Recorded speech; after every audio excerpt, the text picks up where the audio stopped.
नमस्कार दोस्तों, मैं दीपक शर्मा अंग्रीश आपका स्वागत करता हूं द लीगल चैम्बर में। अब दोस्तों, नए साल के इस शुभ अवसर पर मैं आप लोगों के लिए एक बेहद महत्वपूर्ण टॉपिक लेकर आया हूं। देखिएगा दोस्तों, यहां पर बहुत से लोगों की शिकायत रहती है कि सर, हमारे खिलाफ किसी ने झूठा दावा कर दिया, हमारे खिलाफ किसी ने झूठा केस कर दिया ताकि वो हमें परेशान कर सके। अब सबसे बड़ा इशू, सबसे बड़ी परेशानी यह रहती है कि जब हमारे खिलाफ ये केस डाला गया था, हमें इसकी कानो कान खबर नहीं होने दी और हमारे खिलाफ झूठी डिक्री ले ली गई, या फिर कोर्ट के सामने किसी ने झूठे फैक्ट्स प्रेजेंट कर दिए, कोर्ट के सामने किसी ने झूठे एविडेंस पेश कर दिए और हमारे खिलाफ कोर्ट से ऑर्डर, डिक्री या जजमेंट ले ली गई। अब मैं आपको बता दूं कि ऑनरेबल सुप्रीम कोर्ट साफ निर्धारित कर चुका है कि अगर इसी प्रकार से झूठ बोलकर, कोर्ट के सामने झूठा दावा डालकर, कोर्ट के सामने झूठे फैक्ट्स प्रेजेंट करके किसी ने अपने पक्ष में कोर्ट का फैसला कराया है, तो कानून में उसकी मान्यता अब नहीं होगी। जी हां दोस्तों, उसको लीगली तौर पर एनफोर्सेबल नहीं माना जा सकता। अब दोस्तों, आज मैं इस वीडियो के अंदर आप लोगों को यही महत्वपूर्ण टॉपिक क्लियर करके देने वाला हूं, जहां पर आपको इस टॉपिक से संबंधित प्रोविजन यानी कि प्रावधान और साथ ही साथ ऑनरेबल सुप्रीम कोर्ट की जजमेंट भी क्लियर करके दी जाएगी। तो आप लोगों को क्या करना है, तुरंत इस चैनल को सब्सक्राइब करना है, अपना नोटिफिकेशन बेल आइकन ऑन कर देना है, ताकि जब कभी भी मैं इसी प्रकार की इंफॉर्मेटिव वीडियोस आप लोगों के लिए लेकर आऊं, तो तुरंत वो वीडियोस आप लोगों तक पहुंच जाए। तो चलिए दोस्तों, हम आज की इस वीडियो को ज्यादा लंबा ना करते हुए आज की इस वीडियो को स्टार्ट करते हैं।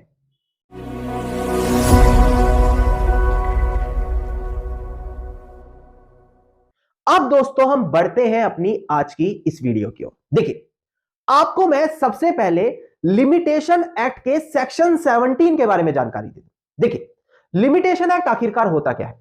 अगर आप किसी भी चीज की समय सीमा जानना चाहें, जैसे कि किसी ने आपकी प्रॉपर्टी पर कब्जा कर लिया तो कितने समय में केस होगा, अगर आपके खिलाफ कोर्ट का फैसला आ गया तो कितने समय में अपील होगी, किसी भी चीज की समय सीमा अगर आप जानना चाहे तो इसी लिमिटेशन एक्ट के अंदर वो दी गई होती है। अब दोस्तों, सेक्शन 17 लिमिटेशन एक्ट हमें यही जानकारी देता है, जहां पर अगर किसी ने फ्रॉड करके, अगर किसी ने धोखाधड़ी करके कोई एक्ट किया है, कोई ऐसा कार्य किया है जिसकी आप लोगों को नॉलेज नहीं थी, तो जैसे ही उस चीज की नॉलेज आप लोगों को आएगी, जिस दिन आपको वो नॉलेज आई, उस दिन से उसकी समय सीमा काउंट होगी। उदाहरण के तौर पर मान लेते हैं आपके खिलाफ किसी ने धोखे से कोर्ट में केस डाल दिया, जहां पर आप तक कोर्ट से समन ही नहीं आने दिए, उसको बीच में ही कहीं भी गायब करवा दिया जाता था।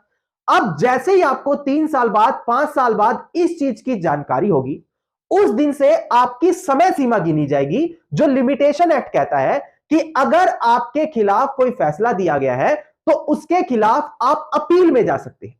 अगर एक्स पार्टी डिक्री हुई है तो एक्स पार्टी को सेट असाइड करने के लिए आप एप्लीकेशन लगा सकते हैं। पर जो समय सीमा आपकी 4-5 साल पहले खत्म हो चुकी थी, वो समय सीमा उस दिन से स्टार्ट होगी जिस दिन आपकी जानकारी में यह बात आई कि आपके साथ फ्रॉड हुआ है।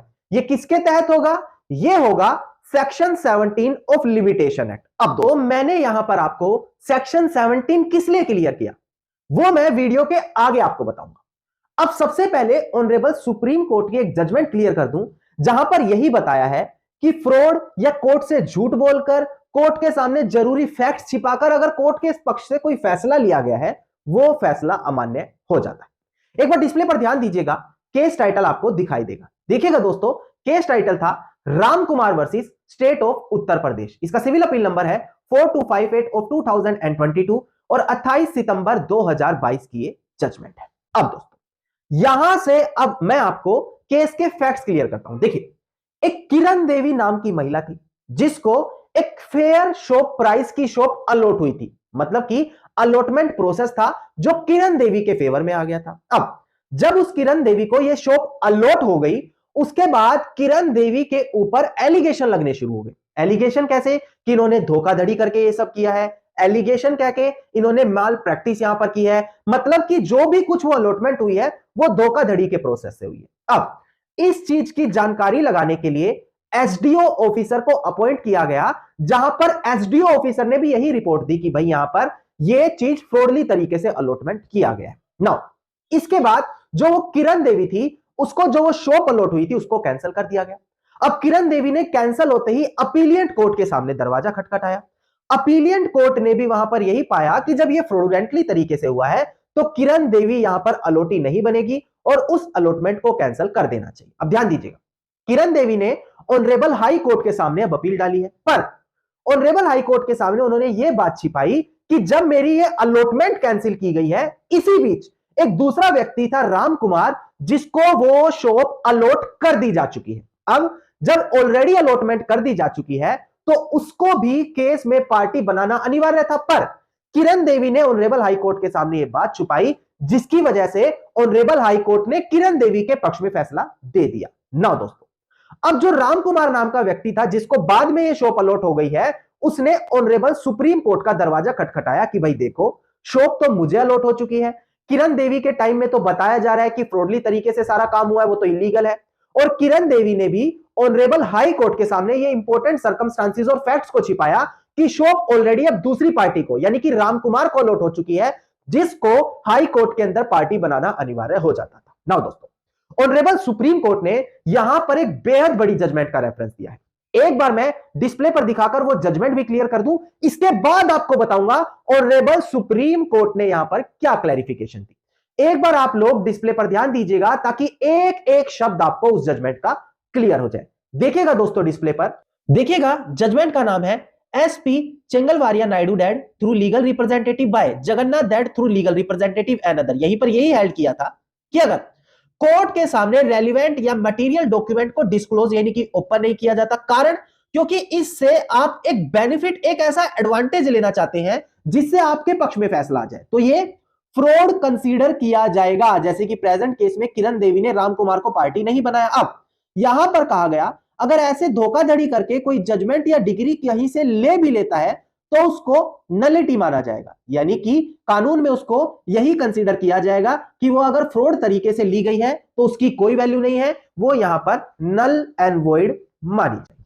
अब दोस्तों, यहां पर ऑनरेबल सुप्रीम कोर्ट ने इसी जजमेंट में रेफरेंस दिया। अब ऑनरेबल सुप्रीम कोर्ट ने कहा कि प्रेजेंट केस में देखें तो राम कुमार यहां पर नेसेसरी पार्टी बनते थे, और अगर उनको पार्टी नहीं बनाया गया, मतलब कि हाई कोर्ट के सामने उनको अपनी बात रखने का मौका नहीं दिया, तो यहां पर यही माना जाएगा कि किरण देवी ने फ्रॉड प्रैक्टिस की है, जिसके चलते जो राम कुमार की तरफ से अपील डाली गई है ये बिल्कुल ठीक है। और यहां पर ऑनरेबल सुप्रीम कोर्ट ने अपील को एक्सेप्ट करते हुए ऑनरेबल जो अपीलिएंट कोर्ट थे हमारे, उनका फैसला बिल्कुल सटीक ठहराया, यानी कि जो वो अलॉटमेंट हुई थी फ्रॉडली तरीके से, उसको इनवैलिड माना गया। अब दोस्तों, प्रेजेंट केस में आपने जाना कि अगर कोई फ्रॉड प्रैक्टिस करके कोर्ट के सामने बातें छुपाकर गलत दस्तावेज पेश करके कोई जरूरी पार्टी थी उसको पार्टी नहीं बनाया, ऐसी कंडीशन में अगर धोखाधड़ी करता है जिससे अपने पक्ष में फैसला ले लेता है, तो कानून में उसको तब भी नल एंड वॉइड कंसीडर किया जाएगा, मतलब कि कानूनी रूप से उसकी मान्यता नहीं होगी। अब दोस्तों, बहुत से लोग यहां पर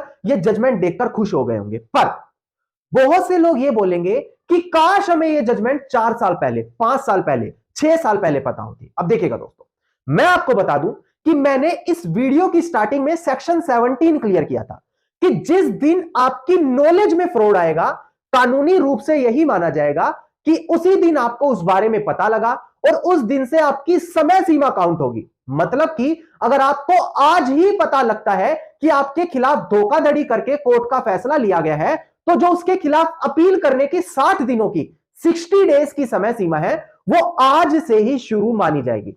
जहां पर आप ये रेलिवेंट जजमेंट, जो 2 जजमेंट मैंने क्लियर करी यहां पर अभी आपको, इनका इस्तेमाल आप वहां पर कर सकते हैं। अब दोस्तों, आप कहेंगे सर चलिए आपने सेक्शन 17 क्लियर कर दिया, आपने बता दिया कि आज से माना जाएगा, चलो हमने आपकी बात मानी, पर सुप्रीम कोर्ट या हाई कोर्ट या अपीलिएंट कोर्ट तो ये कहेगा नहीं कि दीपक सर ने कहा मानेंगे, तो आप हमें कोई जजमेंट दे, तो मैं इससे संबंधित एक जजमेंट दे दूं जहां पर यही बात कही गई है कि जिस दिन आपकी नॉलेज में आता है कि आपके साथ धोखाधड़ी हुई है, उसी दिन से वो समय सीमा शुरू मानी जाएगी। एक बार आप डिस्प्ले पर ध्यान दीजिएगा, आपको केस टाइटल में डिस्प्ले पर दिखाकर क्लियर कर दूं। दोस्तों देखिएगा दोस्तों, केस टाइटल है रतन सिंह एंड अदर्स, जो प्रेजेंट केस में अपीलिएंट है, versus Nirmal Gill and others, जो प्रेजेंट केस में रिस्पोंडेंट है। इसका ध्यान दीजिएगा, एसएलपी नंबर है 21326, 21327 और 2019। और सबसे बड़ी बात, ये जो हमारी डेट ऑफ जजमेंट है 16 नवंबर 2020 है, यानी कि मात्र 3 साल पुरानी जजमेंट है। मैं ज्यादा पुरानी जजमेंट खुद लाकर खुश नहीं होता,